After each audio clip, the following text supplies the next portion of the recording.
If you're building a car in a car factory, you have robotic arms, you have things that hold and position parts and assemble them, put them together.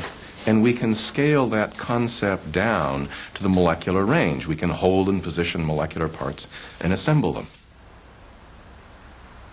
Scientists at NASA have produced computer-aided models that illustrate how molecular structures comprised of individual atoms can create nanomachinery. This is a model of one of Ralph Merkel's nanomachines, made from nanocomponents containing a total of 18 billion atoms. It's called a respirocyte.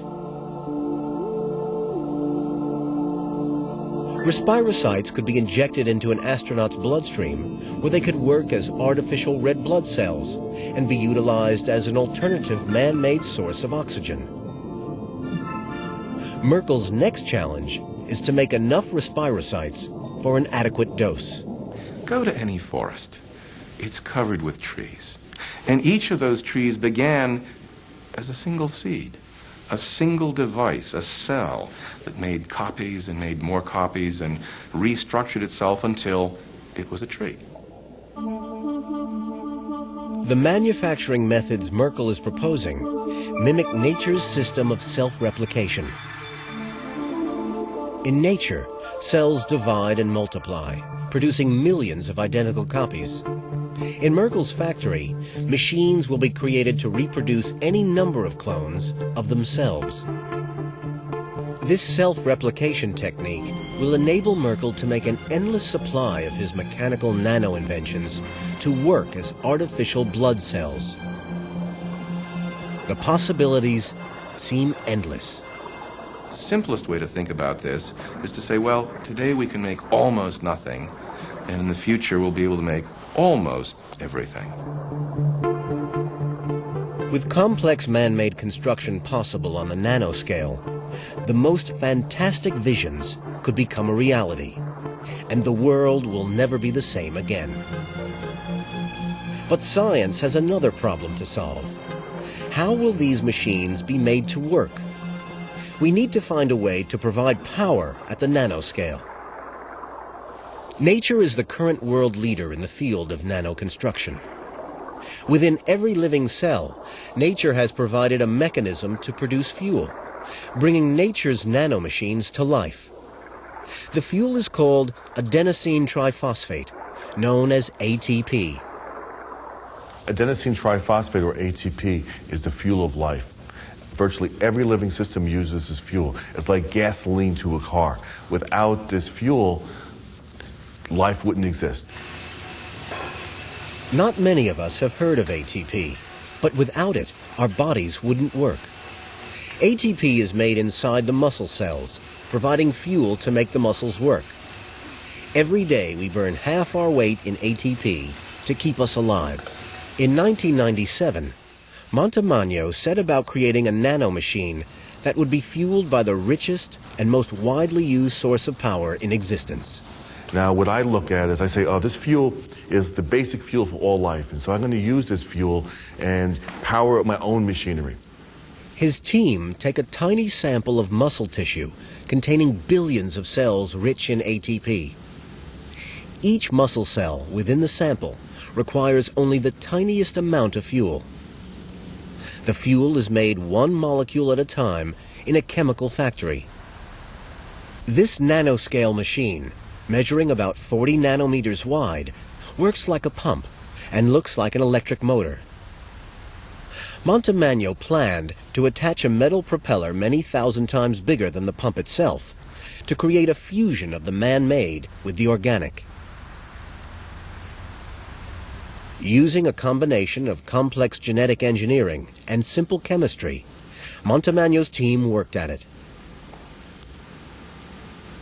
After months, and following many attempts, a single propeller successfully attached, and Montemagno saw on the monitor what he had been waiting for. The first time I got the whole system to work, it was a moment of excitement and relief. He had created a motor 100,000 times smaller than a grain of sand. With the potential to spin up to 115 revolutions per second, it is the most efficient motor in the world. If we were to scale things up to my size, I would be able to spin a rod about a kilometer long, around 8 revolutions per second.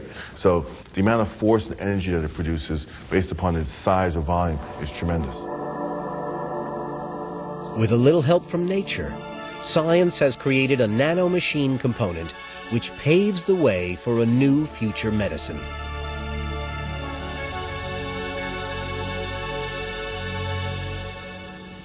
NASA's quest to reach Mars has launched a new age in nanotechnology, where we will be able to build self-powered microscopic machines. I think in the future we're going to make systems that are artificial, but they incorporate many of the properties of life.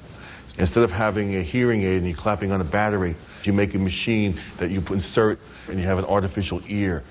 And this ear is being powered all by the normal physiology of life.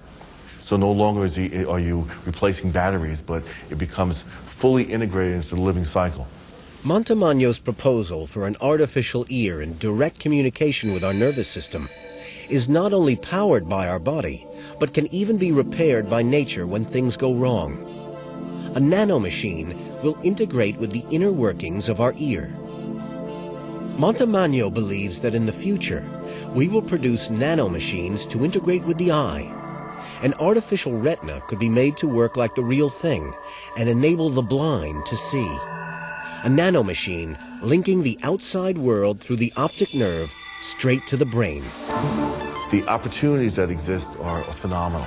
We are seeing the birth of new technology, something that's akin to what happened at the turn of the last century. Over the last 100 years, we have been able to reveal the complex inner workings of our bodies as never before. This vision and understanding is moving science forward to a new age, where the inner working parts of our bodies will be fully repairable. The constant threat of diseases like cancer and osteoporosis will become a thing of the past, as nanoscience provides unprecedented protection against almost all disease. In the near future, NASA scientists have confidently predicted the existence of a pill packed with nanomedical devices. Miniature machines to disperse inside astronauts on a nanomedical mission to seek out and destroy disease in the microscopic world of cells. Disease can be prevented before it becomes a problem. But this amazing technology is not only being developed for the astronauts traveling to Mars in 2020.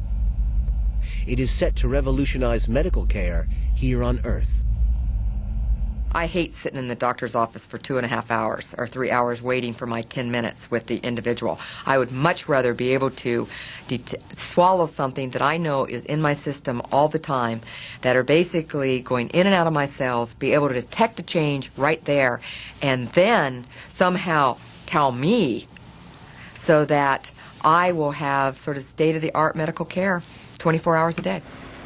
We have all grown up with the idea that medicine can immunize against disease over short periods and even for life. Medical protection is about to change.